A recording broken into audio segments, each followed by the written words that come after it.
భానుడు భగభగమంటున్నాడు. జంగారెడ్డిగూడెంలో ఎండలు ప్రజలను ఉక్కిరిబిక్కిరి చేస్తున్నాయి.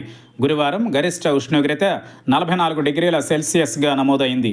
మండుతున్న ఎండలకు ప్రజలు అల్లాడిపోతున్నారు. అత్యవసరమైతే తప్ప బయటకు రావద్దని వైద్యులు సూచిస్తున్నారు. జంగారెడ్డిగూడెంలో ఎండల తీవ్రత రోజురోజుకు పెరుగుతోంది. ఉదయం నుంచే సూర్యుడు తన ప్రతాపం చూపడంతో రహదారులు నిర్మానుష్యంగా మారాయి. మధ్యాహ్న సమయాలలో ప్రజలు బయటకు రావడానికి భయపడుతున్నారు. బయటకు వచ్చిన వారు టోపీలు, స్కార్ఫ్లు ధరించి ఎండవేడిమి నుంచి రక్షణ పొందేందుకు ప్రయత్నిస్తున్నారు. ఈ నేపథ్యంలో మమతా మల్టీ స్పెషాలిటీ ఆసుపత్రి వైద్యులు మల్హోత్రా మీడియాతో మాట్లాడుతూ ఎండ తీవ్రత ఎక్కువగా ఉన్న సమయంలో వృద్ధులు, చిన్నపిల్లలు ప్రత్యేక జాగ్రత్తలు తీసుకోవాలని అన్నారు.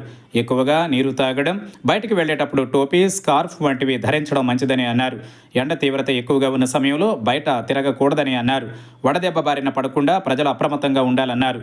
రానున్న రోజులలో ఉష్ణోగ్రతలు మరింత పెరిగే అవకాశం ఉందని వాతావరణ శాఖ హెచ్చరిస్తోందని, కావున ప్రజలు అప్రమత్తంగా ఉండాలని డాక్టర్ మల్హోత్రా సూచించారు. ఈ సమ్మర్లో ఏంటంటే చాలా హై డిగ్రీస్ ఉంటున్నాయండి. మొన్న చూస్తే 43 డిగ్రీలు, నిన్న చూస్తే 45 డిగ్రీలు ఉంటున్నాయి టెంపరేచర్స్.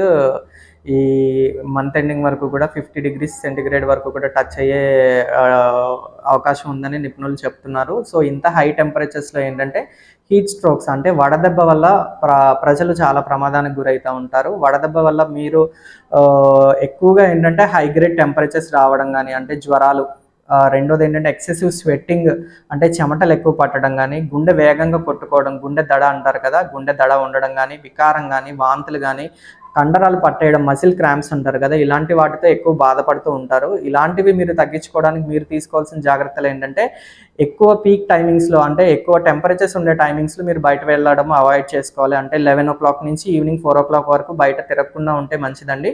తిరగడం తప్పదు అనుకునే వాళ్ళు ఏంటంటే లైట్ క్లోతింగ్ వేసుకోవాలి, పల్చని దుస్తులు ధరించాలి, లైట్ కలర్స్ వాడుకోవాలి. బ్రైట్ దళసరి దుస్తులు కానీ, బ్లాక్ కలర్, డార్క్ కలర్స్ కానీ అవాయిడ్ చేస్తే మంచిదండి. రెండోది ఏంటంటే ఫ్రీక్వెంట్గా హైడ్రేట్ అవుతూ ఉండాలి. వాటర్ కానీ, ఎలక్ట్రోలైట్ పౌడర్స్ కానీ, కోకోనట్ వాటర్ కానీ ఇలాంటివి తీసుకోవాలా. ఓఆర్ఎస్ లాంటివి అవాయిడ్ చేసుకుంటే మంచిది. రెండోది వచ్చి ఆల్కహాల్ పూర్తిగా అవాయిడ్ చేసుకుంటే మంచిదండి. ఆల్కహాల్ కానీ, హై కెఫిన్ అంటే కాఫీస్, టీ కాఫీ లాంటివి కూడా అవాయిడ్ చేసుకుని, కూల్ డ్రింక్స్ కూడా అవాయిడ్ చేస్తే మంచిది. ఎక్కువగా ఏంటంటే plain water, coconut water, electrolyte water ఇలాంటివి తీసుకుంటే మంచిదండి.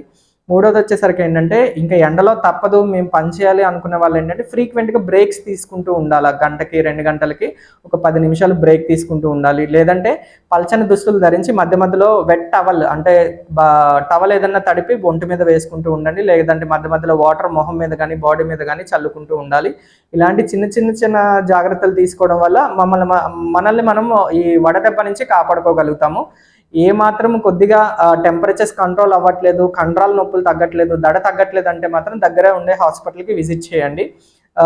చిన్న విషయాన్ని అని మనం నెగ్లెక్ట్ చేసినా కూడా ఎక్కువ ప్రమాదం జరిగే ఛాన్సెస్ ఎక్కువగా ఉంటూ ఉంటాయి.